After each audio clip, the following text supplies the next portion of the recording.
Hey, my fellow real estate agents, and especially my fellow property managers. Okay, so you've been doing property management for a bit and you realized you're going to be broke if you don't add some properties into your portfolio. So, how do you go about doing that? Well, one of the things that has worked for me is by sending out letters to the property owners. You can also go ahead and get a list of people to send to with postcards. You can buy a list. It's very, very simple. Even Vistaprint, if you go on there and you purchase a list for the postcards, it will actually ask you if you want owners that are not residing in the house. Like if you choose out-of-state owners or something like that, that normally is going to do it because obviously they own a house here, but they don't live here in the state. Now, some of them might be snowbirds or something like that, but generally speaking, people really love to use their homestead exemption, which means they're going to utilize their Florida address as their main residence if they actually live in the home for even 6 months out of the year. So generally, if they're paying more money as an investor, because this is an investment property here in Florida, pretty safe to say that's probably what it is because nobody wants to pay money if they don't have to, right? So you want to get the non-owner occupied residences.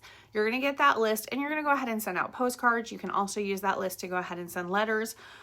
I have to admit that actually handwriting the letters, at least the envelopes, is definitely going to get you more results than if you just stick a label on them. But it's up to you and what you have time and or money for. So that being said, what do you actually say to the person? When I said that you can actually get lists, you can also get call scripts or call lists as well. So what do you say to the person? Whether they're calling you or you're calling them, it basically still amounts to the same. So if you haven't talked to them before, and this is the first time, you just say, hey, it's Andrea with Great Expectations Realty or whatever your brokerage is. How are you doing today? Great. I know you weren't necessarily expecting my call. I promise to keep this super quick. I'm the one that sent out the postcard and or letter or whatever. I help property owners like you reduce vacancy hassles and maximize their rent. Can you tell me a little bit about your current rental ownership situation here in Marion County? If yes, awesome. If not, if they say, no, I don't really have time now. Okay, what's a better time to reconnect? Because I definitely want to talk to you. And then just mark that down and freaking be early for that. Talk about what their pain points are. That's one of the main things. A lot of times people get so caught up in their script and what they're supposed to say or not say or what they're supposed to do. Really, honestly, people love to talk about themselves. So let them, shut up. Ask them, about their pain points, find out what the situation is. Hey, thanks so much for, telling me. I don't want to waste your time, but I do have a few questions. How many units do you own right now? Now, you might probably already have that information because of the call list that you purchased. But maybe they have stuff in a lot of different states. Maybe it's much bigger than what you were thinking. Ask them if they're managing themselves or if they already use a property manager. And then ask them their pain point. What do you think is your biggest headache with your properties right now? Tenant issues, maintenance, marketing, turnover, rent collection, what's going on? You could also put it a different way. You could say, if you could wave a magic wand, what would you fix immediately about your current systems and processes right now? And for crying out loud, just let them talk, okay? Take notes. That's what you need to do. Shut up. You also want to prove that you're different. So literally say, that's exactly what I hear from a lot of owners. What we do differently is, and then you talk about your proactive screening and marketing, how you fill vacancies faster with qualified tenants, responsive maintenance and vendor network, how you reduce deferred maintenance and emergency costs by being very proactive with your maintenance. Maybe talk to them about your very, very transparent reporting, all of your tech forward tools, so that they can see their income, their expenses, their tenant metrics. I would definitely bring in a blanket and show them that. Definitely any of that stuff is going to be awesome. But you also want to talk about how you specifically enforce the lease and how you protect the owners legally. by handling like the notices, the 3-day notices, the 7-day notices, evictions, compliance, so you don't have to get to an eviction, just any of those things. Okay. So kind of adjust it to your core strengths, things that you're very proud of how you handle, and just talk to them about it. Okay. What if they're just like, you're just blowing smoke? Okay. Everybody tells me the same thing. Well, to give you an example, recently we took on I'm going to say a different number, 25 unit building, that had been sitting with 2 units vacant for over 90 days. And within our first 2 weeks, we filled both units at competitive rents. We reduced maintenance costs by over 25% with our contractor oversight, and the owner's net cash flow increased by over 8%. Not only that, we found out that the prior management company was not really screening, and so we have a much better idea of the current tenant situation than was previously mentioned. In fact, one of the tenants in place had over 190 criminal alerts, and some of them were for very violent felonies. So yeah, we are very, very thorough right from the start, even with our inherited tenants. All right, so what else can you say? Well, of course, they want to know all of that stuff about, past management and stuff like that. But by the way, that story, we'll just, I changed some of the facts but yeah, it was true. Anyway, some of the stuff we see is just crazy. It's just crazy. It's like, what in the world are you doing? Anyway, you definitely want to mention your occupancy rate. We here at Great Expectations try for a less than 2% vacancy rate all year long. Sometimes it's higher, sometimes it's lower, but 2% is really what we go for. So yeah. You can also offer to send them referrals so that they don't have to just listen to you. Maybe tell them to check your Google reviews, because you should have a lot of Google reviews from owners. If you've had an owner that has given you, for example, a video that's them talking about you and how great you are. We have a few different owners that actually offered to do that, and we're very excited to do videos for us, and those are up on our channel. So send those out. Okay, they can actually hear from another owner that was like, if you really want great property management, these are the people to go to. That's perfect. Okay, because we are so heavy on reviews these days between Google and Facebook and Yelp and whatever, that's really the place you want to go. Okay, now another thing that you want to do is make sure that you follow it all up with a call to action. Don't just, blab a whole bunch of facts and figures and information and whatever to them. You also want to continue the conversation. So saying something like, well, let's schedule a free property performance audit. No obligation whatsoever.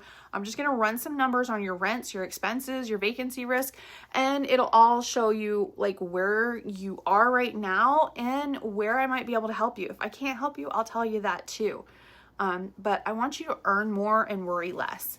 What does your calendar look like this week for a 15-20 minute audit call? Or you can even offer, if they're in the area, maybe they're not out of state, maybe they're just out of area. You just say, would you rather I drop by and we walk the property together? Or would you like, if it's a vacancy, would you like me to go over and stop over and give you some thoughts? That's perfectly okay too. All right, let's say you get some objections. First off, if they say, I already have a property manager, I don't need you. That's great. What do you like about them? What's working and what's not working? If you could just let me know, try and keep it positive.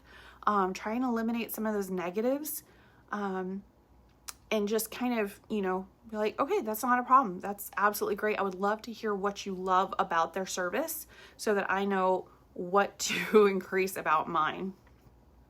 What if they say, I'm managing myself. I'm really worried about the increased fees. Totally fair. We typically see that we more than cover our fees with lower vacancy, fewer issues, definitely much faster service with the vendors that we utilize.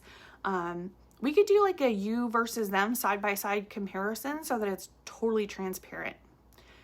And if they say, you know what, I'm not really sure I'm ready to hire a management, like, that's okay. That is okay. The question I ask is, how much is your time worth? That's basically it. How many problems and headaches are you dealing with right now? Maybe there's like a hybrid version where we take over the day-to-day and you stay involved at a higher level. It doesn't have to be all or nothing. So just let me know what you need. What are your headaches? If I could get rid of those headaches for you, is it worth it? Is it worth your time? If I can do it faster, that's just something to talk through. So again, keep trying for that audit call. That's definitely something that you really want to be able to do for them. And then outline your service, outline where you think you can help them. And if you can't help them, be honest about it. Be like, you know what? You've got a well-run oiled machine. Well-oiled machine? Yeah. Anyway. So you've got a well-run, well-oiled machine right here. I don't think there's much that I could improve on. But in the future, if anything changes, or if you're just like, I want nothing more to do with this, that's when I would really love it if you would call me. And if it's okay, I'll just keep in touch. I'm not going to blow up your phone or anything like that, but I will send you some emails, every once in a while, just so that we can kind of keep each other in the loop and keep in contact. Okay? Cool. Use their name a lot. Be very conversational. Okay? It doesn't have to be the very strict script. Okay? I don't want you to do that. All right? I want you to pause. Don't rush to fill every sentence. Sometimes it's better to just shut up. Shut up. Okay. We want to use the language we. Do you notice I tried not to say I do this and I do that, and no, that's not going to be as good. If you can say we, so there's a whole team that surrounds you. It's a valid company. It's a full marketing team. It's a whole complex thing that will help them. They're not alone in this, okay? So try to switch to we statements, even with just basic language. We would really love to help you is way different than I would really love to help you. There's this very different connotation to it. So just try to stick to we, because you do have a whole slew of people behind you. Bookkeeper, broker, leasing expert, whatever. You have others that are helping you. Make sure and follow up. Even if they don't want like an email, being on an email drip campaign or something like that, that's okay. That's okay.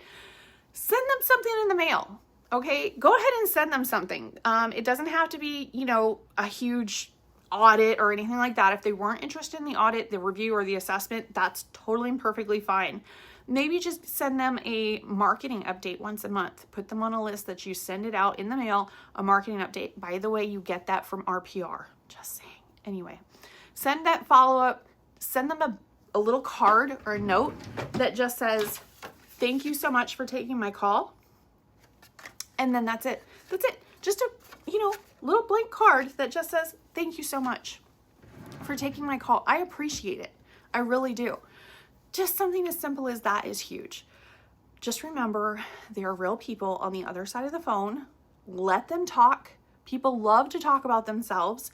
Investors do tend to play their cards a little closer to their vest, so keep that in mind. Don't ask invasive questions.